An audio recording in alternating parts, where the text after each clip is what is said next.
here, and how are you finding our city? It's good to be here. It's known as a global city, and it's proven itself out as such. I'm very impressed. Good, good. It's nice to have you. We'd like to ask you a few questions, of course, because we're interested in promoting your new book, which is actually is The Keepers, but it's now translated into Chinese. And one of the questions everybody's been asking is, you have said, we survive as a species. We do survive. We do go forward. Can you clarify that? Because a lot of people think, well, some of us die. People are worried. Well, I've been advised as such throughout these induction experiences and, of course, in the latter years to give you a response to this question. The human species, according to the Greys, primarily, go through cycles. And they have been going through the same cycle for untold millions upon millions upon millions of years. We evolve to the point where our technology becomes, we develop somewhat of a superior technology, about where we are now, instead of just cave dwellers, so to speak. The population goes from maybe many tens or hundreds of thousands to the millions and into the billions. And according to them, it's a cycle that can be very much predicted. We get to a point where we have the technology, we get to the point where we have the population, and we can either move to evolve or self-destruct. And according to them, the human species has chosen to self-destruct over and over again. And when the human race gets to this point where they can go one way or another, it could be that there's no chance of pulling us to the point of evolving, and that's where we go. Or there may be somewhat of a chance because there's a bit of a balance, and we can get to the point of evolving. So according to them, they're claiming that we are right at the cusp of that point right now. I think if you look within yourself, you pretty much can see that's pretty much so. Where will we be in 100 years from now, or where would we be in 200 years from now? So we can, each one of us can look within ourselves and examine within ourselves, and you may be pessimistic or you may be negative, depending on where you're at. So we're right on the line. So since this is a characteristic or a cycle that happens over and over and over again, we're approaching that same point right now. Relative to when I say some of us have survived, I get the impression that we're going to get to a point where it's so close, but we will lean towards self-destruction. And when I say some survive, because I know from personal interaction that I've seen, I've interacted with near future human beings and future, way like thousands of years future human beings. So it tells me that, at least from my point of view, that some of us has made it. And I'll elaborate a little bit more on this. The primary purpose of interaction and abductions and things of this nature is, so since we're such at the scales can be tipped one way or another, they're pushing us towards evolving, and that's an important thing. But I think if the push wasn't there, or we weren't made aware of it, perhaps we go the other way. It's not, and that's a scary notion. That's not a pleasant notion.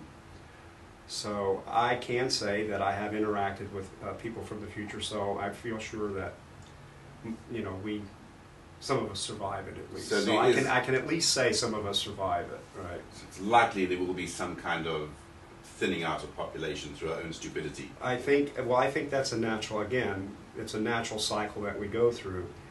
And again, judging from what I've seen a few near future and far future human beings in my interactions with this to tell me at least a few of us do survive. What percentage, I don't know. Right. And you did describe when they look down at the planet, they see this as a hornet's nest. I mean, I can understand Iran, Iraq, everybody fighting. If they view this planet as a hornet's nest, why do they choose to talk to the military as opposed to the people or the UN? Well, they took in 40, 60 years ago, in that time frame, I think they took a very wise course. They followed proper protocol, meaning that they contacted world leaders, global leaders, movers and shakers, heads of state, the military, and to express that they would like to see the human species evolve so we can join, quote unquote, so to speak, I should say quote, but join the galactic neighborhood. So they followed proper protocol by starting with the leaders of the world. That could be people that are in black ops, secret governments, top secret military individuals and such, and put this plan together, and they agreed.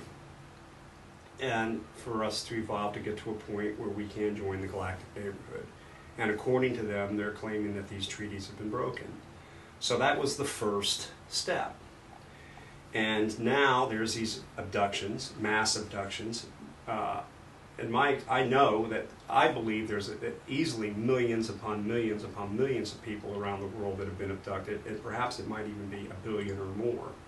Most of the memory is taken away, but it will come to a certain point where you'll know who you are in these abduction scenarios so we can move forward. So it's more or less a grassroots effort, because we back out of the treaties and agreements that bring us along, and now they're contacting, so to speak, the average person. Right. The average global resident.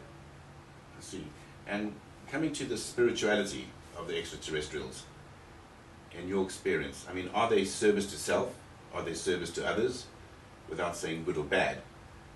Bearing in mind they're abducting, there's genetic experiments going on, there's cloning. I mean, you yourself have a hybrid child. I mean, how do you see this in terms of the spirituality? Okay, well, let's keep things in this perspective, and I like to use this. If all their agendas were, let's say, 360 degrees, I'm privy to 1 to 3 degrees of these agendas, and that's the scope in which I can speak, and that's where my experience comes from. As far as hybrids are concerned, what I know to be so with them is the fact that they've created a human being, a more evolved human being, or a hybrid human being, as an insurance policy. Meaning that if, again, we self-destruct, they'll inhabit this planet with a human being that's a bit more intelligent, a bit less emotional, and more environmentally concerned. And so that's not something that they're chomping at the bit to release on our planet. But if we fail and we don't survive this, or very few of us survive it, then that's what they would like to inhabit next. They have their own agendas, and the majority of them are unseen and not understood. So to speak, invisible agendas going on our planet and elsewhere in the universe, the galaxy and the universe. Ongoing projects that they're doing, and these agendas are something for self, for them. But at the same time, the spiritual aspect would be they would like to see the human species evolve so we may join the galactic neighborhood. And we're talking about here from good old loving Mother Earth. So when we get into the galactic neighborhood and when we evolve and we are mutually respected, will they still be taking our genetic material? Well, I think what you're going to find is that once we get to a point, and I call it we are, once we get to the point that we are, we're not going to be so much concerned with those things, and they're not going to be so much concerned with us and those things, because we've evolved to a point where we'll have our place in the galactic neighborhood, where we would not be subject to these things no longer.